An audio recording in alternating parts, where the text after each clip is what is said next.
A boy and his three best dog friends were out exploring one day when they came across an old, weathered pirate on the beach. The pirate was missing an eye and a hand, and he had a peg leg that he was tapping impatiently with a wooden shoe. "Ahoy there, mateys!" the pirate rasped, his voice like the grinding of a rusty ship's bell.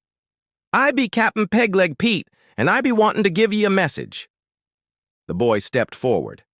"A message for who?" Pete looked him up and down with his one good eye. "For the one they call Blackheart Bill, seeing as how he's the only one of me old crew that didn't take the treasure when we split up after the battle with the Redcoats." The boy scratched behind one of the dog's ears. "Sorry, but I don't know any Blackheart Bill." "Oh, so that's a problem, see?" Pete said, tapping his peg leg again. "See, the thing is, I need to tell him that we found this here on the beach, washed up from the wreck of the Hispaniola. And it's a piece of 8 from the treasure we buried on Oak Island, the very same island where Blackheart Bill went to live after we split up." The boy looked at the dogs, who were wagging their tails hopefully, and then back at the pirate. "Well, which way did this Blackheart Bill go?" "He went off in that direction, I think," Pete said, pointing with his good hand toward the east. "But it's been a long time and many a storm since I followed him there, so I can't be too sure. And besides, me bones ache and me head hurts and I can't be traipsing about the way I used to.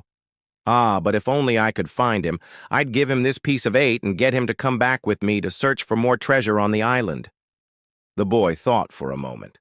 "Say, why don't you let us deliver the message? We'll go find Blackheart Bill and bring him back to you, and then you can go back to the island and get some more of your treasure." "Are you sure, matey?" the pirate asked, looking at the boy and then at the dogs. "'Cause it's been a long time and many a storm since I laid eyes on me old first mate, and I fear he may have changed his ways." "We're sure," the boy said. So Pete wrote out a message for Bill, tied it to a bit of string, fashioned a makeshift sail for one of the dogs, and put the message and a biscuit as a reward in front of its nose. Then he gave the dog a gentle nudge in the right direction, and off it went, trotting along happily. Pete watched it go, then turned to the others. "So, where do you think you'll find this Blackheart Bill?" "We don't know," said the girl, "but we'll keep looking until we find him. Right, boys?" They nodded, and then the 3 of them set off down the beach, following the dog in the distance. Soon they rounded a rocky headland and disappeared from view, leaving Pete alone on the beach with only the seagulls for company. The pirate shook his head and chuckled to himself. "Aye, the young'uns are just full of hope and dreams, ain't they? But I thank the good Lord they got more faith in me than I have in meself. Now let's see if I can remember the words to that sea shanty about the buried treasure on Oak Island." He closed his eyes, and with a surprisingly strong voice began to sing. Meanwhile, the boy, the girl, and the dogs were making their way through the forest, calling out for Blackheart Bill.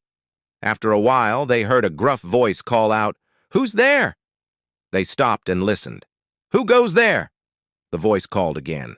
"It's just us," the boy called back. "We're looking for Blackheart Bill. Have you seen him?" "Blackheart Bill?" A man emerged from behind a tree. "That's me. What do you want with him?" "We have a message from Captain Pegleg Pete," the boy said. He reached into his pocket and pulled out the note. "Here." He handed it to Bill. "Would you mind reading it?" Bill took the note and read it, his face lighting up as he did.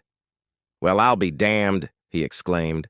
"Captain Pete found the treasure. Lead the way, mateys, I'm with you." And so the boy, the girl, and the dogs, along with Blackheart Bill and his parrot, led the way back to Captain Pegleg Pete. And when the pirate saw Bill approaching, he scrambled to his feet and cried, "Me hearty! I knew ye would come back to me, first mate. Come, we must be off to Oak Island at once to find more treasure." And with that, he, she, and they were off, bounding through the forest, eager for adventure and treasure beyond their wildest dreams.